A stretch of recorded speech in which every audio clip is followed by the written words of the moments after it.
Mon but avec vous aujourd'hui, c'est de vous allumer sur plein de nouvelles réalités qu'on doit tenir en compte pour faire un nouveau plan de développement d'affaires, parce qu'on parle de transformation.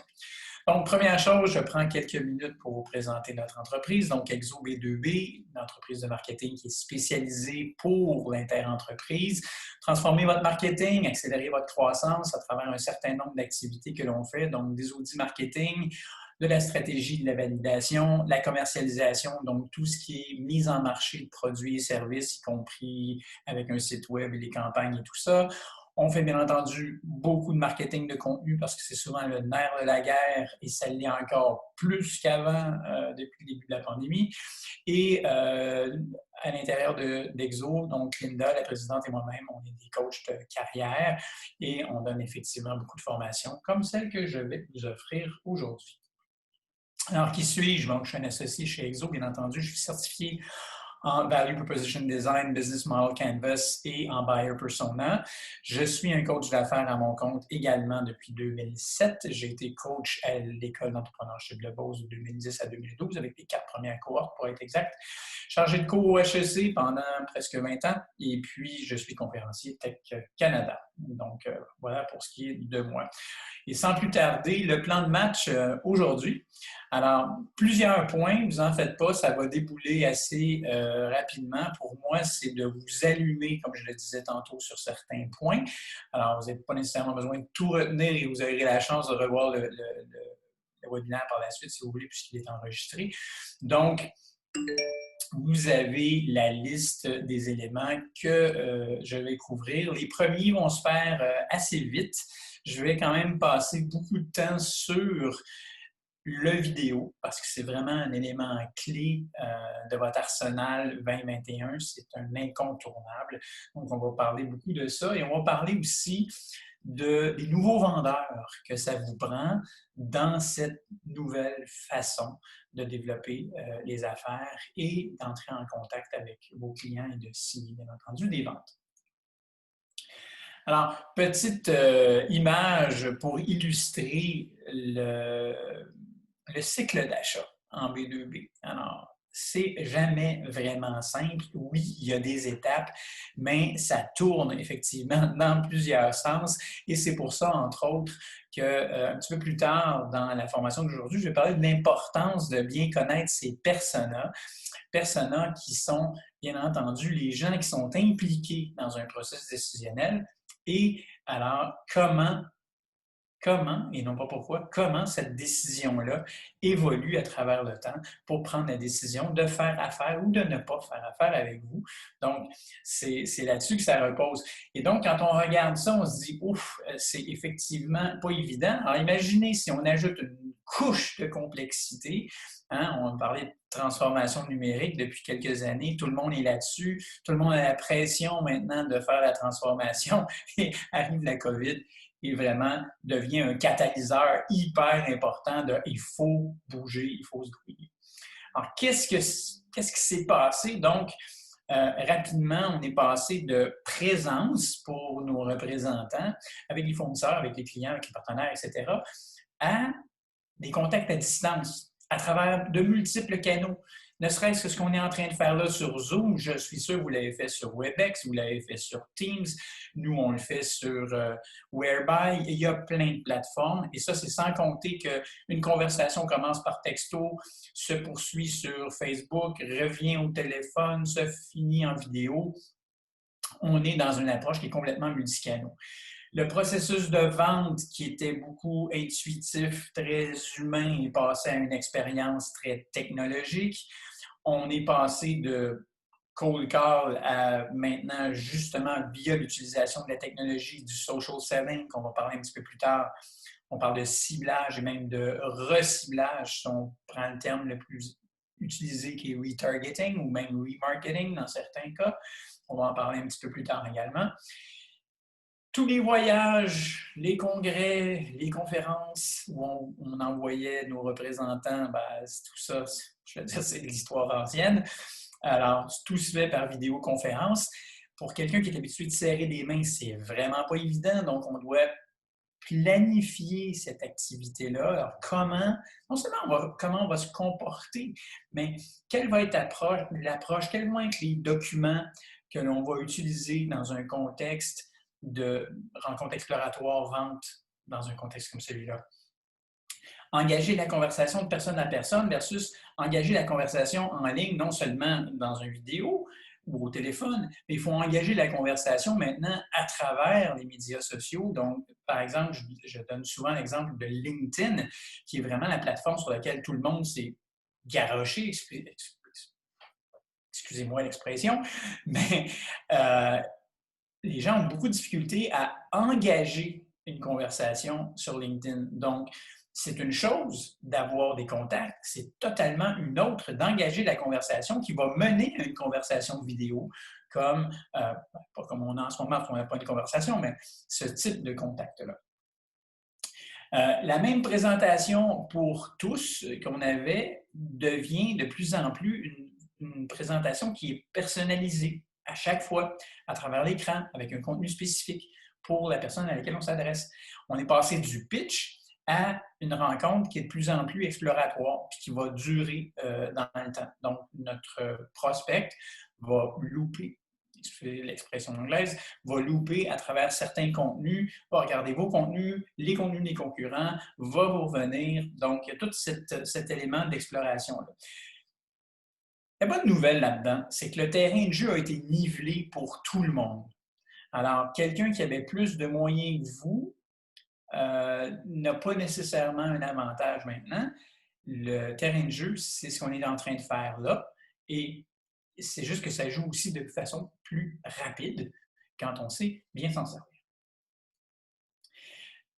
Pour les plus vieux d'entre vous, vous vous souvenez sans doute l'expression anglaise, les Roaring Twenties, les fameuses années 20, 1920. Je crois que 2020 va aussi créer un nouveau Roaring Twenties quand on va sortir de ce qu'on vit en ce moment. Et donc, je vous propose que ce soit un coup d'envoi pour une nouvelle décennie à planifier. Fait que oui, c'est une chose de planifier tactiquement 2021, mais stratégiquement, c'est les années 2020 qu'il va falloir changer. Les décideurs ont changé. La génération des milléniaux commence à être de plus en plus en poste de décision, non seulement d'influence, mais de décision, avec les avantages et les travers qu'ils ont. Mais il faut se rappeler que ce sont les natifs du digital et donc dans un contexte comme celui-là, ce qu'on vit en ce moment, c'est un peu leur carré de sable. Donc, ils sont les mieux placés pour profiter de la situation. Ce qui va énormément changer aussi, c'est le traitement des data. Donc, oui, on parle d'intelligence artificielle, on est encore loin en dehors de la production. Si on parle de marketing-vente, oui, on commence à avoir des effets. L'intelligence artificielle, ça sent bien. Le rapport de Gartner 2020 a démontré que ce qu'on s'attendait qu'il sorte dans 5-6 ans va sortir dans 2-3 ans, donc ça se rapproche. Il faut en tenir compte, mais ça n'empêche pas qu'on a déjà des outils de traitement de data qui sont importants. Et il faut vraiment en tenir compte, particulièrement au niveau d'une utilisation maximisée potentielle. Donc, l'arrivée des milléniaux, j'en ai parlé tantôt. Qu'est-ce qu'ils ont de particulier? C'est qu'en ce moment, c'est très, très brouillé la frontière individuelle et la frontière professionnelle au niveau de leur utilisation de toutes les technologies en ligne. Ils sont très entrepreneuriaux, donc veulent se rendre compte qu'ils sont dans une position où ils peuvent effectivement prendre le haut du pavé, être des nouveaux leaders du développement d'affaires. Ils sont fondamentalement technologiques, on en a parlé, mais ils sont aussi activistes. Et ça, il ne faut pas oublier cet élément-là. Donc, dans votre message d'entreprise, dans ce nouveau plan de match-là, d'être un bon citoyen corporatif dans leur point de vue à eux, parce qu'ils sont, oui, vos nouveaux vendeurs, mais c'est également les nouveaux acheteurs et les nouveaux fournisseurs. Alors, il faut tenir compte de ça parce que c'est des valeurs sur lesquelles ils continuent de mettre l'emphase. Donc, les grands courants qu'on a vu apparaître donc dans les différentes recherches que l'on fait ici. Donc, chez Exo, on consomme beaucoup de recherches des grands centres de recherche américains au niveau du marketing B2B. mondialement également. Donc, qu'est-ce qui se passe? Qu'est-ce qu'on est en train de voir? Qu'est-ce qui est en train de changer? Alors, premier truc, on voit de plus en plus augmenter les programmes de rétention client, les programmes de loyauté. Donc, on se rend compte à quel point la valeur à vie d'un client prend son importance cette année plus que jamais. Les entreprises deviennent de plus en plus centrées clients, c'est-à-dire qu'on va questionner, on fait de la recherche sur nos clients, on fait de la recherche sur nos prospects et on ramène ça à l'intérieur de chacune des fonctions de notre entreprise. Donc, pas juste marketing et vente, mais vraiment l'ensemble des formations. Il y a une intégration de plus en plus forte, justement à cause de ça, de marketing, vente, production, échange de data entre les trois fonctions et pour s'assurer que tout le monde tire la couverte dans le même sens, donc on ne peut plus se permettre de fonctionner en silo. C'est vraiment une tendance lourde en ce moment, mondialement, un retour à l'intégration de la fonction vente avec l'intégration de la fonction marketing. Donc, on parle d'une fonction revenu, mais qui fonctionne bien ensemble. L'expérience client, le fameux CX, incontournable, vous devez trouver le moyen d'offrir une expérience client numérique comme jamais vous avez eu le choix de faire. Okay? Travail à la maison va pousser l'automatisation, donc on a de plus en plus besoin d'automatisation. Le chatbot prend une place importante. On a un de nos partenaires ici à Montréal qui est dans la technologie qui nous dit à quel point les grandes entreprises qu'on n'aurait pas soupçonnées être clientes pour un chatbot se font faire des chatbots. Alors, ça prend sa place dans le top 10 des activités vente marketing sur l'ensemble de recherche qu'on voit en Amérique du Nord et même mondiale. Puis, il y a, comme je vous disais tantôt, qui prend de plus en plus de place. Donc, on est dans les grands courants de ce qui change en ce moment. Autre grand courant, justement à cause de cette clientèle-là, de jeunes fournisseurs, acheteurs, vendeurs, on s'attend à ce que le B2B se comporte un peu comme le B2C. Qu'est-ce qui se passe? C'est qu'on s'attend à avoir des plus grandes personnalisations. Donc, personnalisation du courriel, bien au-delà de juste personnaliser nom, prénom. Le contenu du courriel est personnalisé. Et c'est pour ça qu'on voit de plus en plus apparaître des réponses vidéo par courriel ou encore des réponses vidéo dans LinkedIn, par exemple, parce qu'on n'a pas le choix que ce soit personnalisé si on le fait de manière vidéo.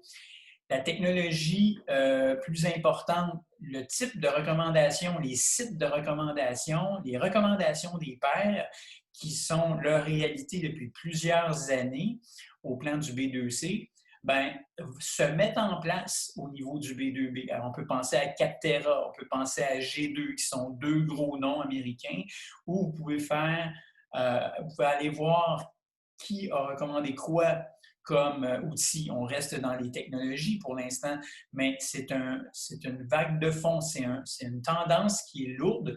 Donc, d'avoir cette recommandation des pairs qui soit disponible en ligne et non pas juste d'appeler un fournisseur ou un autre client.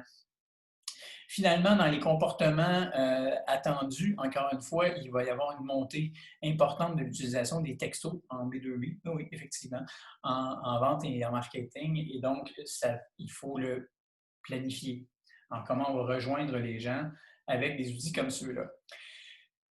Dernièrement, je faisais une conférence et on m'a demandé, dans le contexte actuel, Alain, comment on véhicule notre vision, notre mission et nos valeurs en tant qu'entreprise. Donc, c'est cette espèce de truc qui englobe tout ce que l'on fait pour notre entreprise. Bien, écoutez, le mot peut sembler galvaudé, mais c'est certain qu'au niveau de votre vision, c'est les stratégies que vous allez adopter, le storytelling de embarquer vos fournisseurs, vos clients dans cette histoire-là. Je veux faire partie de cette vision. Ça devient important. Le co-développement prend de plus en plus de place. On l'a vu apparaître cette année en 2020 à cause de ce qui s'est passé où des entreprises ont pivoté sur des connaissances, des compétences qu'ils ont travaillé avec, non seulement avec des clients, mais avec des prospects et des fournisseurs pour arriver avec des nouveaux produits, des nouveaux services. Donc, ce co-développement-là est en train de prendre place et il est aussi très représentatif, encore une fois, de cette génération-là, donc qui aime beaucoup travailler en collaboration. Donc, cette façon de transmettre votre vision va se passer à travers d'un storytelling, de embarquer avec nous dans notre histoire. Au niveau de la mission en tant que telle, c'est votre why. Ceux d'entre vous qui avez lu Simon Sinek savez à quel point c'est important de bien connaître son pourquoi on fait ce qu'on fait. Et donc, dans un contexte comme celui-là, la mission va passer aussi par du storytelling et probablement des cas d'intervention auprès de clients qui démontrent à quel point, effectivement, vous êtes vous vivez votre mission. Finalement, les valeurs, on les voit à travers les employés. Et donc, mise en valeur de vos employés, des témoignages sur le personnel en tant que tel, donc très human to human, la H2H, de mettre de l'avant aussi les éléments de bons citoyens corporatifs, on en a parlé tantôt. Donc, vision, mission, valeur doivent être un petit peu revus et véhiculés de manière différente. Alors, j'ai mis en place donc, ce contexte-là de manière très rapide, donc j'ai pris une quinzaine de minutes pour voir ce contexte-là. Maintenant, si on rentre dans le plan de match en tant que tel, qu'est-ce que ça nous demande de faire? Je vous partage un graphique de Marketing Charts qui a été publié en août dernier. Ce qui est intéressant, donc, c'est que 589 répondants de tailles diverses, un peu partout en Amérique du Nord, et les canaux principaux qu'ils ont utilisés en 2019 versus en 2020 pour rejoindre leur clientèle cible. Okay?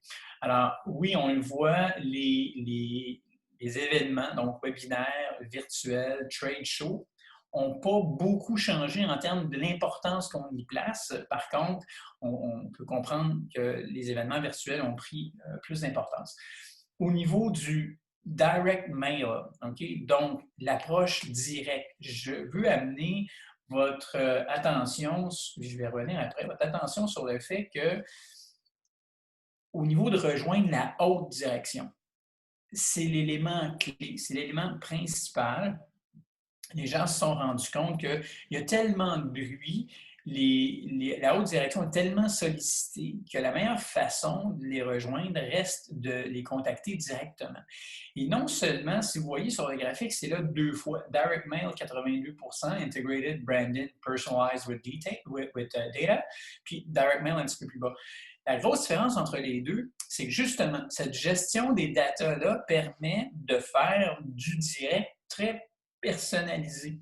À ce moment-là, la personne à qui vous envoyez ce direct-là, ce carton-là, une tasse dédiée, peu importe. Donc, c'est vraiment l'aspect physique de la chose qu'il faut retenir. Donc, il y a plusieurs manières d'aborder le direct, mais si votre cible est essentiellement la haute direction, l'école blanche de la haute direction, c'est de ce côté-là que vous allez avoir un ajustement à faire.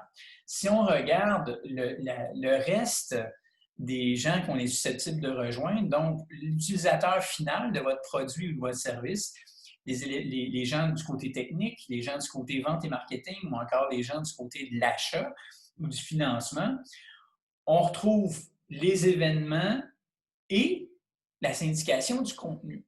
Vraiment très, très, très dominant sur l'ensemble de la ligne. Faut quand même, ce qui me surprend, c'est qu'on ne voit pas plus de cold call que ça. On en a un petit peu dans le bas, la ligne du bas, outbound BDR, SDR, donc Business Development Representative ou Sales Development Representative. On est plus effectivement dans du cold call, donc ça reste encore important. Et encore une fois, dans le contexte actuel où on n'a plus cette possibilité-là d'aller vers les gens ou les croiser dans une activité, il faut reprendre la bonne habitude de décrocher le téléphone.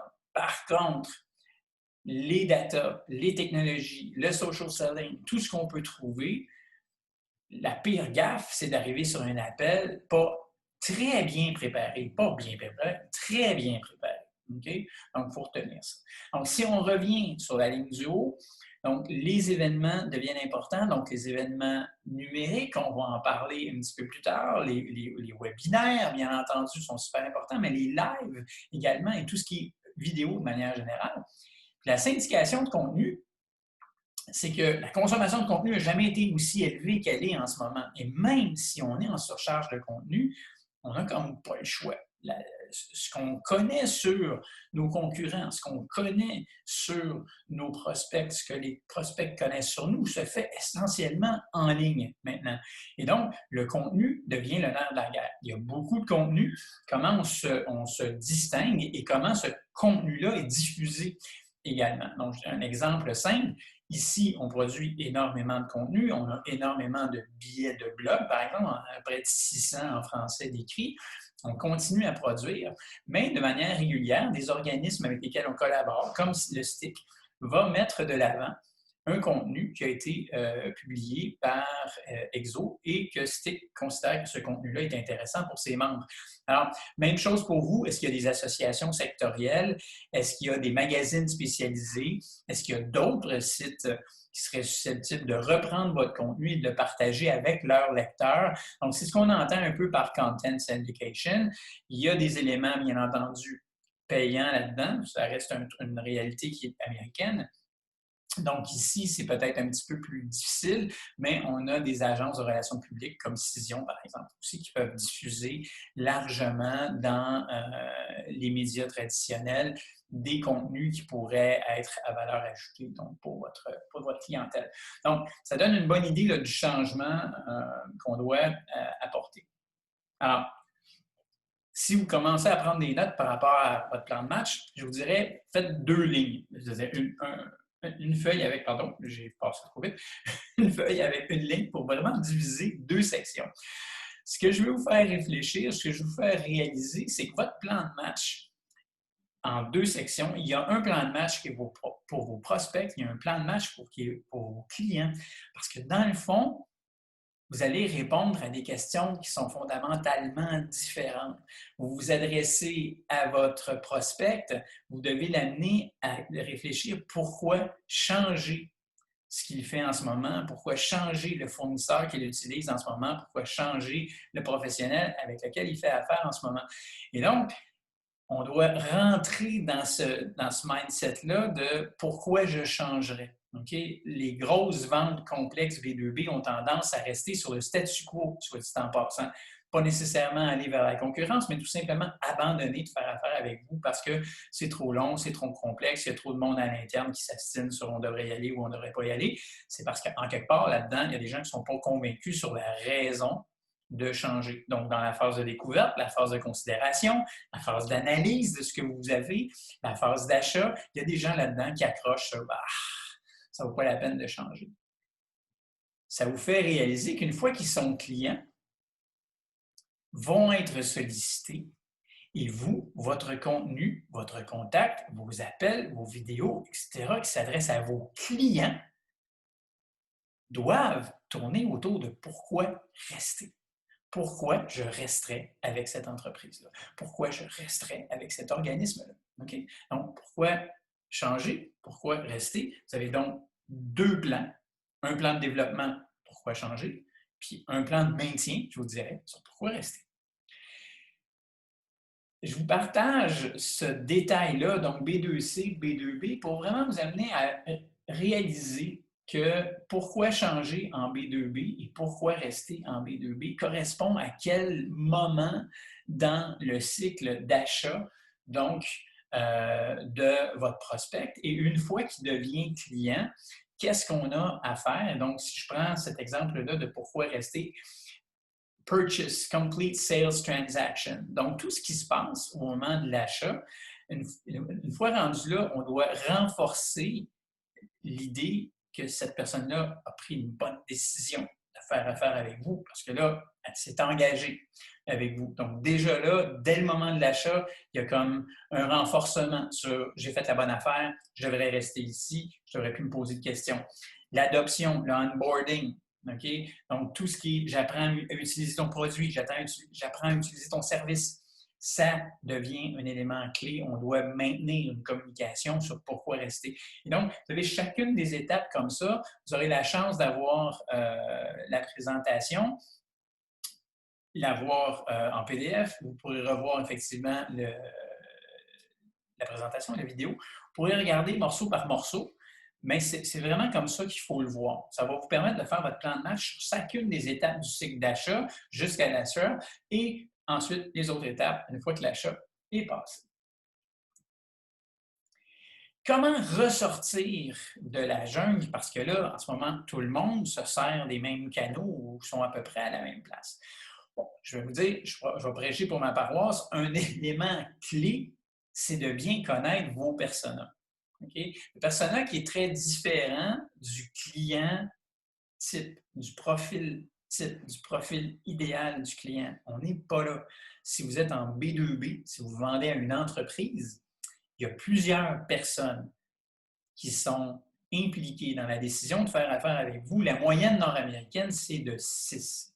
Okay? Alors, ce qu'on veut savoir, c'est la mécanique de prise de décision et c'est ce que l'on fait.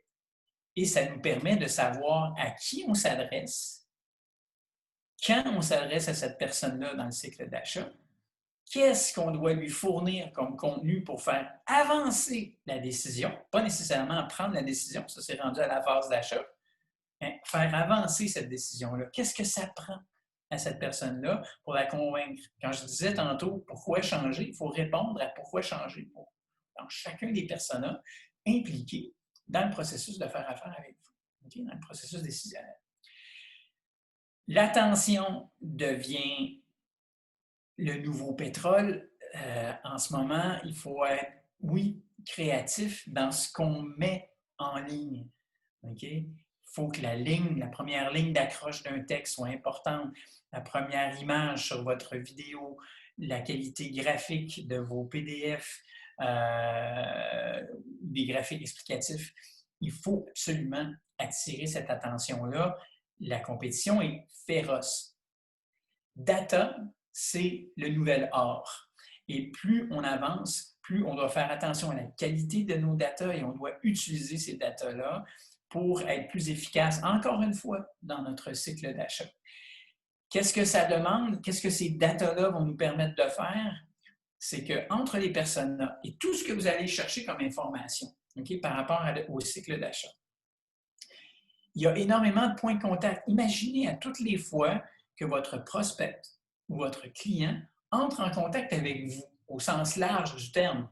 Alors, il entre en contact avec une publicité, il vous appelle, il tombe sur votre message téléphonique, va sur votre site web, a reçu un truc direct. Tout ça, c'est ce qu'on appelle des points de contact. Okay? On doit offrir une expérience intéressante aux points de contact et encore plus dans les moments de vérité. Okay? Les moments de vérité, ce sont des points de contact où ça passe ou ça casse en bon québécois. C'est-à-dire que si vous ne réussissez pas cette expérience-là, la personne vous laisse tomber. Va dans le processus décisionnel, vous ne faites plus partie de ce groupe-là. Vous êtes écarté, tout simplement, parce que vous avez raté ce moment de vérité-là. Si vous l'avez réussi, vous passez à une autre étape du cycle d'achat. Je vois que j'ai une question qui est rentrée dans le chat qui dit « En ce temps de pandémie où le contact humain est encore plus nécessaire et souhaitable, diriez-vous que la bonne vieille méthode de contact avec téléphone reste la meilleure méthode de rejoindre l'audience? » Écoutez, comme je le mentionnais tantôt, le téléphone reprend une importance énorme. Certaines personnes sont très, très à l'aise avec le téléphone. Certaines personnes sont plus à l'aise avec le visuel pour interpréter un peu le non-verbal et avoir, de part et d'autre, plus de signal de feedback. Alors, je vous dirais que oui, le téléphone, moi, personnellement, j'aime mieux la rencontre vidéo, mais généralement, avant de faire une rencontre vidéo, on va avoir une conversation sur les médias sociaux ou on va avoir une conversation au téléphone qui va mener probablement une deuxième conversation sur vidéo. Merci de l'intervention, c'était vraiment effectivement bien important. Donc, comment ressortir de la jungle? Comme je mentionnais tantôt, bien connaître vos personas, bâtir des expériences intéressantes et bien connaître vos moments de vérité. Si vous avez ces trois affaires-là, ça va vous permettre de bâtir un plan de match qui va être beaucoup plus efficace. Si vous n'avez pas ces trois trucs-là, vous allez avoir beaucoup de difficultés à vous distinguer de votre concurrent par rapport à faire un plan de match qui va bien fonctionner.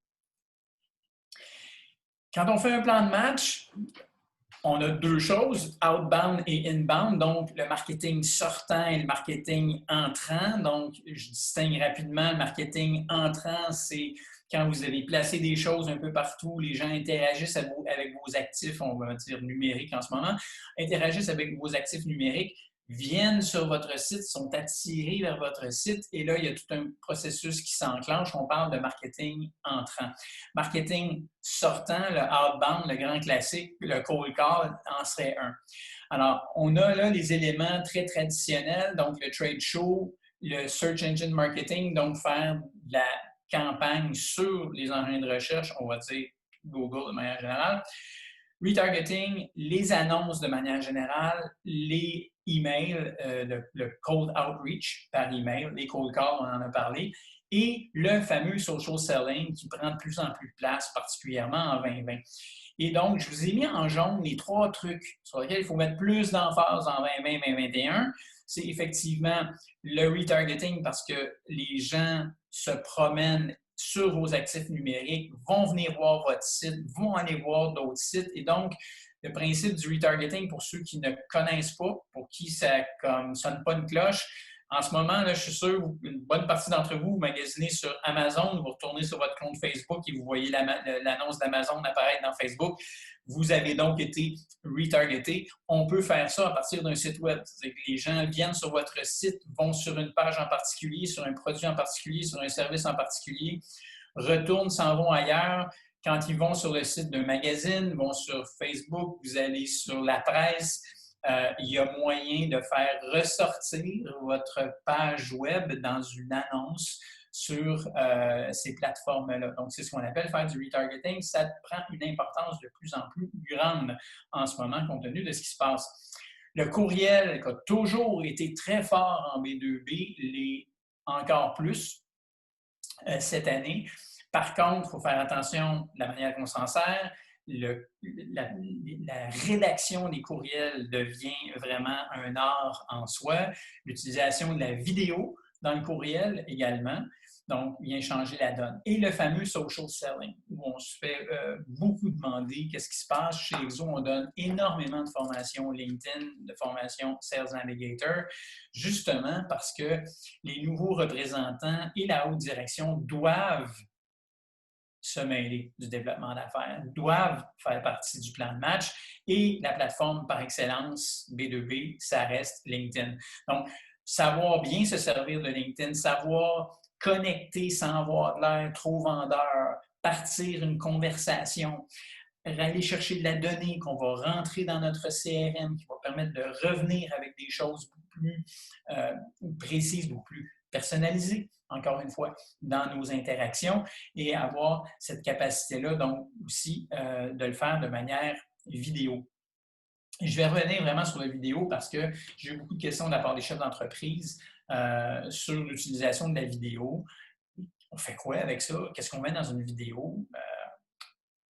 Tenez bon, j'y arrive.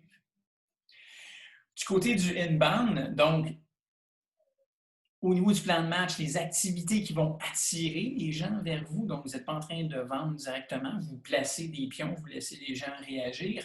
Donc, le blog, qui est le grand classique, va continuer à avoir de l'importance en autant que vous avez bien pensé au SEO qui est derrière, en autant que vous avez bien pensé aux problèmes qui sont vécus par vos prospects. Donc, ce n'est pas tellement de parler de vos solutions dans un premier temps que mettre l'emphase sur le problème, parce que rappelez-vous que s'ils ne vous connaissent pas, ils ne chercheront pas votre solution. Ils vont taper « solution à mon problème ». Et donc, en quelque part, votre problème, il doit être très présent dans vos écrits sur votre site web. Et bien entendu, vos billets de blog qui, eux, sont récents. Et plus vous avez du contenu récent sur votre site, plus ça vous aide. Donc, ayez dans votre plan de match de bloguer cette année, s'il vous plaît. Mais au-delà de ça, oui, le SEO, oui, les médias sociaux, mais cette année, ce qui a changé, on l'a vu, les webinaires ont pris énormément d'importance, les lives ont pris beaucoup d'importance. Pourquoi les lives? C'est comme la capacité en ce moment. Ceux qui sont ici, vous pouvez me poser une question. Je vais finir à 45 et je vais pouvoir répondre à vos questions. Ceux qui vont regarder le live par après n'ont pas cette opportunité-là. Et donc, oui, les webinaires, c'est important. Oui, vous pouvez monter des webinaires explicatifs, éducatifs. Oui, c'est important. Mais il n'y aura jamais cette possibilité-là d'interagir directement avec certaines personnes qui oseront poser des questions et donc démontreront un intérêt plus important. Ça devient un prospect plus chaud, si vous voulez, en termes de développement d'affaires. Et bien entendu, les vidéos. Alors, au niveau du inbound, c'est classique. Par contre, je vous ai mis en exergue ce qui est vraiment le plus important pour vous. Et je tombe sur la vidéo. Bon, premièrement, un mot d'avertissement, faites ça court. OK? Ça n'a pas changé. On parle d'un 3 minutes et moins de manière générale. La plupart de vos vidéos peuvent être 1 minute et c'est bien correct parce que, dans le fond, c'est de l'aide à la vente. C'est comme, au lieu dans une conversation, de montrer tel machin ou viens, je vais te montrer comment la machine X fonctionne, c'est comme, attends un peu, je vais te ouvrir une vidéo, je vais te faire un partage d'écran, je vais te montrer comment la machine fonctionne. Okay? Donc, oui, il peut y avoir énormément de vidéos explicatives et ça devient une banque de contenu. Ça devient une librairie de contenu, okay? Auquel tout le monde a accès et que vous savez comment l'utiliser, comment la filtrer. Et c'est une des grandes forces, encore une fois, de cette nouvelle génération-là, de vendeurs, d'acheteurs et de consommateurs qui sont habitués de piger dans des librairies de contenu. Okay? Donc, imaginez YouTube, mais à l'intérieur de votre entreprise où on retrouverait, je ne sais pas, 40, 45, 50 vidéos de 1 minute, 1 minute et demie sur plusieurs éléments de vos machines, votre chaîne de montage, votre approvisionnement, la qualité, etc. Okay? Alors, quand votre représentant a une discussion avec un fournisseur qui pourrait être un nouveau fournisseur, qui a une discussion avec un partenaire, qui a une discussion avec un client, quand on parle de tout ce qui a rapport à votre entreprise, c'est possible de faire un partage d'écran et d'avoir ce petit vidéo-là. Donc, oui, des vidéos explicatives, des vidéos de réponse à un problème. OK? Beaucoup plus personnalisé. Vous vendez un logiciel, les premiers mois, vous avez énormément de questions, vous mettez énormément de temps à des gens qui répondent au téléphone ou qui répondent par courriel. Imaginez que vous prenez les 10 problèmes les plus importants, vous faites 10 petites vidéos où il y a un walkthrough, la personne voit exactement ce qu'il y a à faire sur son écran et ces vidéos, c'est beaucoup mieux comme ça. Les making-of, donc, on m'a beaucoup posé de questions par rapport aux stories dans LinkedIn. Mais les stories, c'est vraiment un outil parfait pour tout ce qui est behind the scene, derrière la scène, tout ce qui est making-of, etc. Les micro-démos, on en a parlé. Les vidéos d'installation, d'onboarding, comme je disais tantôt, juste après l'achat, les gens souvent se posent la question, j'ai-tu fait la bonne affaire? Une vidéo d'accueil bien explicatif, avec certains éléments personnalisés, devient extrêmement puissant dans ce pourquoi rester. Okay? Des témoignages de clients, de plus en plus, on va vouloir des témoignages vidéo, des témoignages écrits, c'est tellement facile à faker, surtout si vous êtes à l'international. Des entrevues, des lives, des webinaires, des visites d'usine. Alors, vous voyez, vous avez une liste de vidéos que vous pouvez utiliser.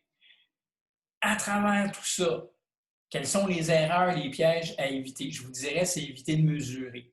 Je vois encore beaucoup d'entreprises qui font du marketing et du vente au pif, qui ne mesurent pas, donc ne savent pas ce qu'ils ont investi, si ça valait la peine. Okay? Donc, qu'est-ce qu'il faut mesurer? Il faut s'assurer que tout le monde fonctionne dans le CRM de la même manière, que le data qu'on sort du CRM soit utile, qu'on ait un retour sur investissement en vente, un retour sur investissement marketing, un retour sur l'activité de manière générale. Ça va vous permettre de déterminer votre coût d'acquisition client. Des fois, les gens font comme « Wow, c'est super cher, par exemple, d'aller chercher, je ne sais pas moi, un lead à travers des annonces dans LinkedIn qui sont beaucoup plus chères que Facebook, qui sont beaucoup plus chères que Google. Mais par contre, comme j'ai écrit dans un billet de blog, vous ne vendez pas des gommes ballons dans LinkedIn, vous vendez des services à valeur ajoutée, vous vendez des produits, des pièces de machinerie qui sont des dizaines de milliers de dollars, que ça vous coûte 12 ou 14 piastres pour aller chercher un lead, c'est rien. Okay? Alors, prendre en considération justement dans le CRM du temps passé sur un lead, ce qu'on appelle un Marketing Qualified Lead, on est capable d'aller chercher en bout de ligne ce client-là nous a coûté combien en temps, en argent, en équipement pour aller le chercher. On fait une moyenne de ça, puis on compare ça à la moyenne, la valeur à vie du client. Soudainement, ça change la donne. Et là, comme je vous amène à repenser à votre plan de match, c'est intéressant de mettre ça en place et de se poser la question sur la valeur à vie du client. Ça vous permet de voir jusqu'où vous pouvez aller dans le coût d'acquisition du client. L'attribution marketing, de plus en plus, cette année encore, plus qu'ailleurs, le marketing est responsable d'une bonne partie des ventes. Si vous faites du e-com, le marketing est responsable à 100% de la vente. Même si vous ne faites pas d'e-com, le marketing qui amène le lead, qui va le nourrir, qui va créer du contenu pour aider les vendeurs, à quel point est-il responsable de la vente finale? Est-ce que vous êtes capable d'identifier un pourcentage? Le marketing est responsable de 35 40 50 Donc, l'attribution marketing devient de plus en plus importante en ce moment, justement parce que vos vendeurs ne sortent pas ou sortent plus. Okay?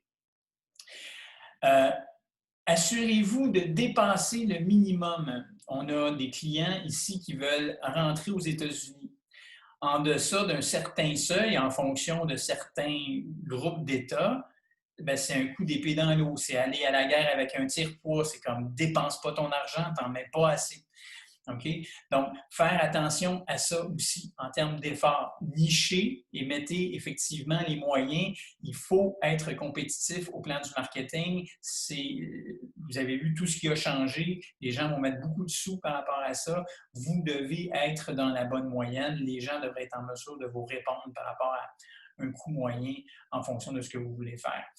Puis, évitez de suivre la mode. C'est pas parce qu'un fait que l'autre le fait. Donc, des erreurs à éviter. Donc, j'arrive sur la finale, les nouveaux vendeurs. On a parlé plein d'affaires marketing. Qui c'est qui va gérer ce marketing-là? Qui c'est qui va vendre? Donc, dans ce nouveau monde. Alors, cette nouvelle gang-là, on le sait, les milléniaux, on en a parlé, c'est des natifs du digital. Ils représentent presque maintenant 50% des employés des entreprises B2B, 20% des postes de direction. Ils veulent bouger technologiquement. Donc, si vous vous reposez sur de la vieille technologie, ils vont mettre de la pression pour changer. C'est une gang qui veut faire beaucoup de son chemin tout seul. Ils sont habitués de faire de la recherche. Ils vont faire énormément de recherche, vont comparer avant de vouloir parler à un représentant.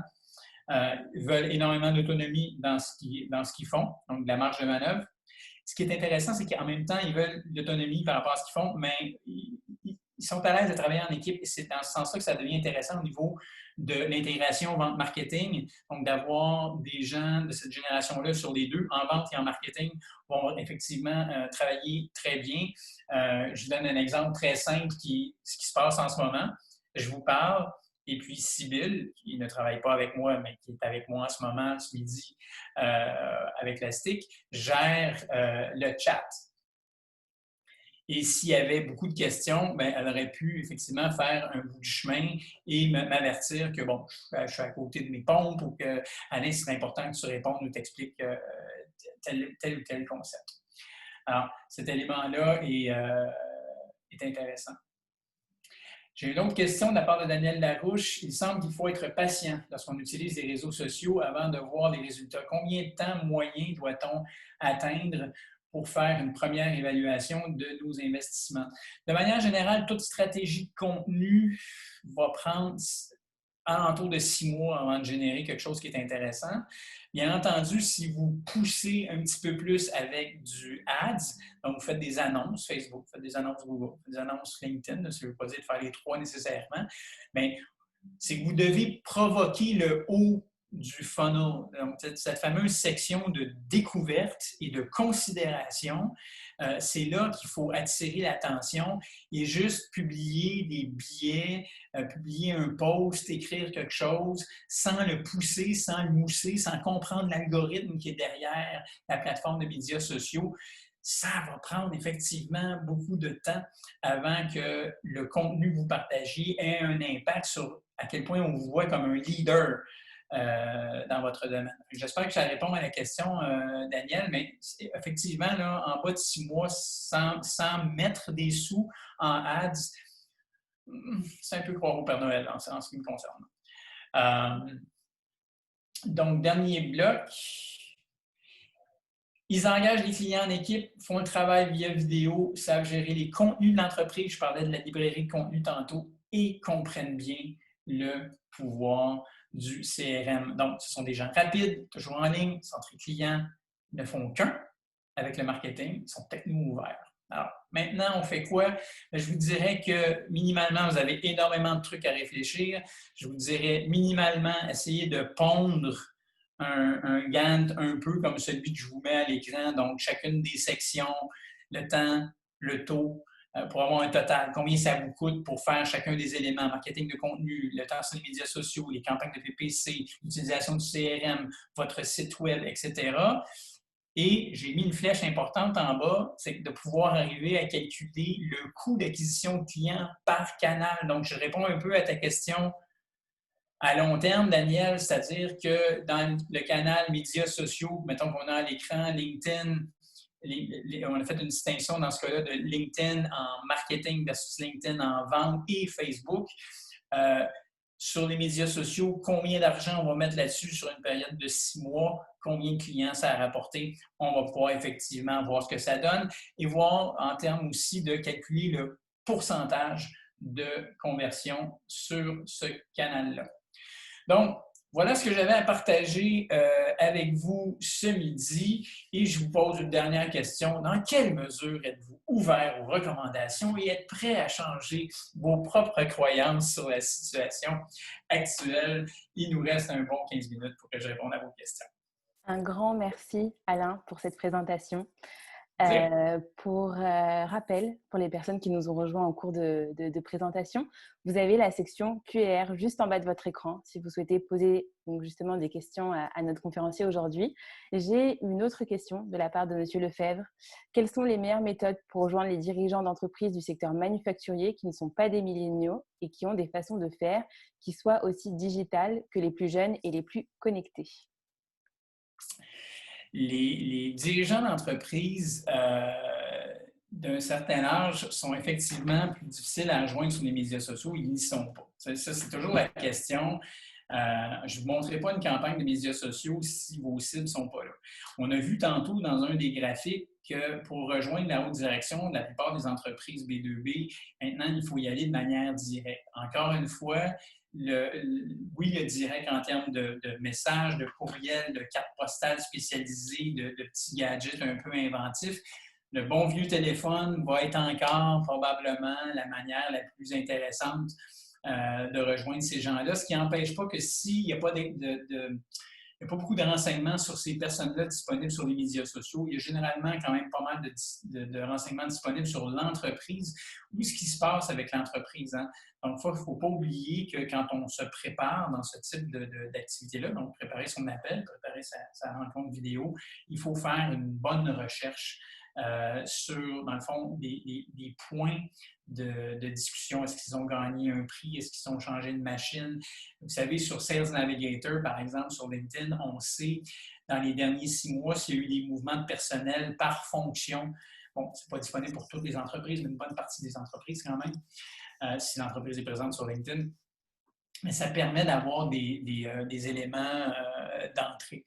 Donc, bon, mon entreprise d'usine de pièces métalliques et mes affaires ont ralenti dans le domaine aéro. J'aimerais me repositionner. Par où commencer pour refaire ma stratégie? Du côté de l'aéronautique, oui, les hauts dirigeants ont un certain âge. Par contre, il y a une dynamique chez les cadres un peu plus jeunes où on va retrouver, dans le fond, tous les éléments que j'ai mentionnés jusqu'à maintenant. Et je vous dirais que LinkedIn va devenir un incontournable, mais dépendant de ce que vous faites en aéro, avec cette génération-là, on pourrait même penser à Instagram. Pourquoi? Parce que il y a un élément visuel, il y a un côté beau à cette technologie-là, souvent en aéronautique, qui vaut la peine de l'exploiter. Je ne dis pas si vous faites un composant qui va qui va dans un autre composant qui va dans un moteur, c'est difficile, là. Mais il y a dans certains cas où effectivement, de manière générale, les entreprises d'aéronautique, les entreprises de transport sont assez présents sur certaines de ces plateformes-là parce qu'on peut jouer sur effectivement le pouvoir évocateur de l'image. Alors, nous avons une autre question. Donc, merci pour toutes les informations sur les nouvelles modes dans le développement des affaires. Est-ce qu'il y a une meilleure stratégie pour débuter sur les médias sociaux et qui est la meilleure personne pour s'en occuper dans l'entreprise? Mes vendeurs sont plus âgés. Ben, écoutez, c'est sûr que ça prend un vendeur. J'arrive à 60 ans. Et ça me fait toujours rire quand on me dit que je l'air un peu décalé par rapport à faire du marketing. Je me considère probablement un des plus vieux adolescents du Québec. Il y a des gens qui sont d'un certain âge qui maîtrisent vraiment très bien le comportement sur les réseaux sociaux ou du moins qui ont l'ouverture d'esprit pour le faire. Il faut juste être méthodique. Le problème des réseaux sociaux avec des gens qui ne s'y connaissent pas, c'est que c'est chronophage. Vous allez passer un temps de fou, vous commencez à regarder une pièce de moteur, puis une heure après, vous êtes en train de regarder une vidéo de chat. Ça se gère. Donc, je donne l'exemple, quand je fais la formation LinkedIn, je mets l'emphase sur le fait que je donne 2 blocs de 15 minutes avec des choses très spécifiques à faire. Si tu veux faire plus que ça, tu peux faire plus que ça. Mais minimalement, 2 fois 15 minutes par jour devrait te permettre d'être efficace sur un réseau comme LinkedIn et tu peux refaire la même chose si effectivement Twitter est un bon réseau pour ton entreprise ou Facebook est un bon réseau pour ton entreprise. On peut gérer ce temps-là. Ça n'a pas nécessairement besoin d'être quelqu'un de cette nouvelle génération-là. C'est juste quelqu'un qui comprend bien. Quelqu'un qui comprend vite là, va être très, très, très efficace. Les manières de fonctionner de base sont très faciles à comprendre. Il ne faut juste pas se faire prendre par la machine, se mettre le doigt dans l'engrenage, puis tout y passe. Alors, j'ai 2 autres questions. Quelles seraient vos suggestions pour atteindre les dirigeants du secteur public où tout prend plus de temps qu'au privé? Secteur public, c'est effectivement un petit peu plus compliqué, surtout si on fonctionne par appel d'offres, des trucs comme ça. Souvent, les fonctionnaires doivent prendre un certain recul, ce qui ne les empêche pas de faire de la recherche, parce que, tu sais, on parle souvent des meilleures pratiques, des choses comme ça qui sont partagées par les différentes instances gouvernementales. Donc, ils doivent être au courant de ce qui se passe. Fait que assurez-vous d'avoir un contenu formateur qui leur permet de mieux comprendre votre industrie, qui leur permet de mieux comprendre votre proposition de valeur au sein de votre entreprise. Ça va être des éléments clés. Donc, ça, c'est vraiment un beau cas de inbound, c'est-à-dire que c'est très difficile de rejoindre ces gens-là en outbound, sauf ceux qui sont là spécifiquement en ce moment, par exemple, pour tous les programmes de financement. On sait qu'il y en a beaucoup. Il y en a probablement d'autres qui s'en viennent. Alors, il y a un certain nombre de fonctionnaires qu'on est aptes. Ils sont là pour ça. On peut les appeler directement. Par contre, il y a des décideurs derrière qui, eux, possible peut-être de les rejoindre sur LinkedIn. Il y en a quand même pas mal qu'on retrouve sur LinkedIn, même dans les hauts fonctionnaires. Là, ça devient une question de est-ce que vous voulez les contacter directement à travers la plateforme, ce qui est toujours possible. Je n'entrerai pas dans les détails de LinkedIn, mais vous pouvez écrire à quelqu'un même si vous n'êtes pas en contact avec elle.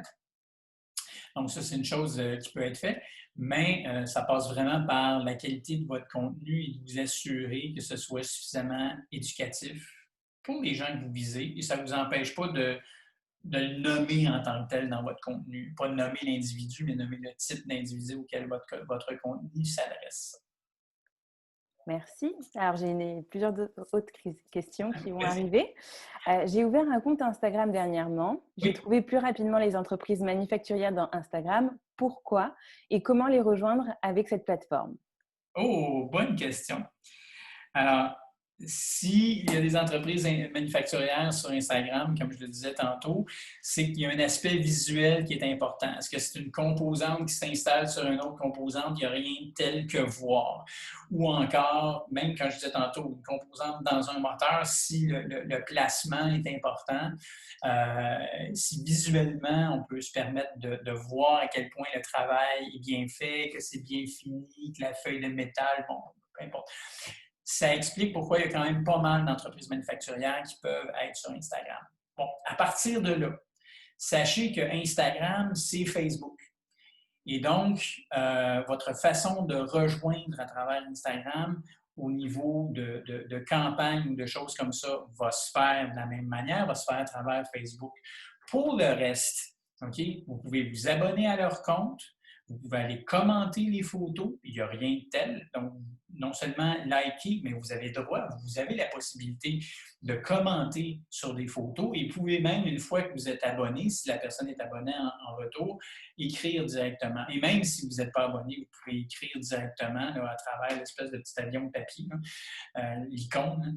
Vous pouvez écrire directement à cette entreprise-là. Donc, la plateforme est très facile d'utilisation. Je n'entrerai pas dans un cours Instagram. Il y a amplement de petits tutoriels disponibles en ligne. Je vous invite à faire une petite recherche. Comment être efficace sur Instagram en 4 leçons faciles. Là. Vous allez trouver ça facilement sur YouTube. Tombez pas dans le piège des influenceurs Instagram, par exemple. C'est complètement autre chose. Mais la plateforme est facile d'utilisation. Puis ne serait-ce que juste aller commenter les photos que vous trouvez pertinentes. Généralement, ça va vous amener un retour. Alors, merci. On va passer sur Twitter. Est-ce qu'un outil comme Twitter est toujours d'actualité? Et si oui, comment maximiser son utilisation dans le domaine B2B? Alors, Twitter, pendant longtemps, a été la grande vedette du B2B. Il a un petit peu chuté dans les dernières années. C'est une plateforme qu'on ne recommande presque plus. Il faut faire une recherche avant d'aller sur Twitter, tout simplement pour voir si nos concurrents, nos fournisseurs, nos clients, nos prospects éventuels, est-ce qu'ils s'y retrouvent, premièrement? Est-ce qu'ils sont actifs? Ils peuvent être là, mais pas être actifs, ça ne donne pas grand-chose. Alors, l'essentiel de Twitter, c'est l'immédiateté. Donc, l'avantage qu'on avait pendant longtemps avec Twitter, c'était cette possibilité-là, donc d'avoir une espèce de fil de presse sur un média social qui s'appelle Twitter. Donc, ils en ont perdu, ils ont rajouté des trucs. Maintenant, on peut faire des tweets beaucoup plus longs. On a vu comment le président au sud de la frontière s'en servait. C'est que si vous n'avez pas d'abonnés en tant que tel, ça ne donne pas grand-chose. Donc, c'est vraiment une stratégie qui est très particulière, qui peut être utilisée en complément avec LinkedIn, parce qu'il y a moyen de faire un lien direct entre les deux. C'est-à-dire que chaque fois que vous publiez quelque chose sur LinkedIn, c'est publié automatiquement sur Twitter, l'inverse n'étant pas vrai, puis c'est une bonne affaire, parce que ce n'est pas le même genre d'utilité. Donc, retenez juste que Twitter, c'est un peu la conversation de photocopieuse. Vous croisez quelqu'un en photocopieuse, vous avez juste échangé 2-3 trucs, puis on repart. Les liens peuvent être puissants, mais je vous dirais, en tout cas, regardez vraiment si votre clientèle est là avant de perdre du temps sur Twitter. Merci. Je pense qu'on a le temps pour une dernière question. Donc, dans mon entreprise, notre président a toujours fait son développement lui-même. Je n'ai jamais vu de plan de développement des affaires chez nous, même si on sait pas mal comment on fait le démarchage. Comment le convaincre d'en avoir un concret et à quoi ressemble une démarche quand on se fait accompagner par un expert marketing? Alors, il y a deux questions fondamentales là-dedans. C'est sûr que quand on parle au patron et qu'on veut changer les façons de faire, faut-il qu'il y ait un signal, qu'il y ait un élément déclencheur qui va faire que ce patron-là va prêter l'oreille. Si tout va bien, généralement, don't fix it if it ain't broke, on n'a pas nécessairement une oreille réceptive. Par contre, si les ventes ont commencé à décliner, nonobstant ce qui se passe en ce moment, là, c'est certain qu'on peut avoir une oreille plus attentive. Mais c'est là que ça devient important, ce que je disais tantôt, d'être en mesure de calculer votre coût d'acquisition client en utilisant le CRM, en pluguant vos médias sociaux sur le CRM, vos activités marketing, de développement d'affaires marketing versus développement des ventes, là, marketing qualified lead versus sales qualified lead.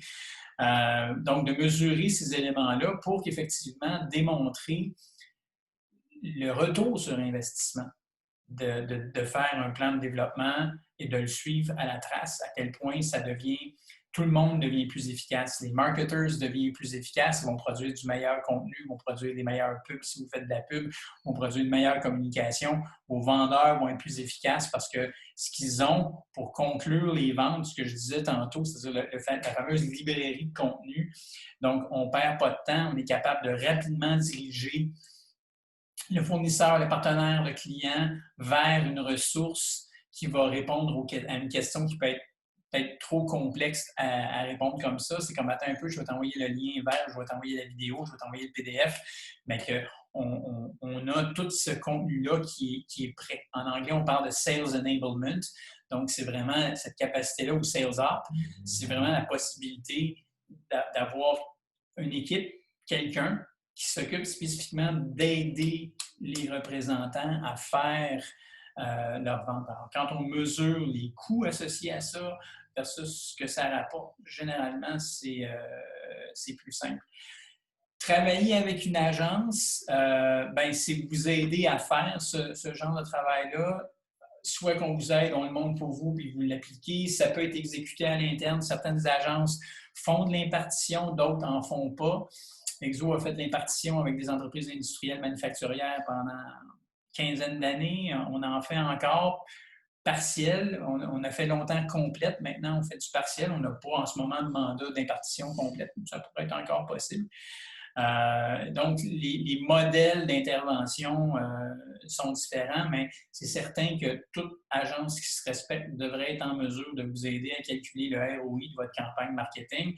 Alors, soyez conscient qu'il y a un coût quand même de mise en place. Il faut tester les choses, mais une fois qu'on comprend la mécanique, puis je vous donnerai l'exemple le plus simple, c'est des campagnes.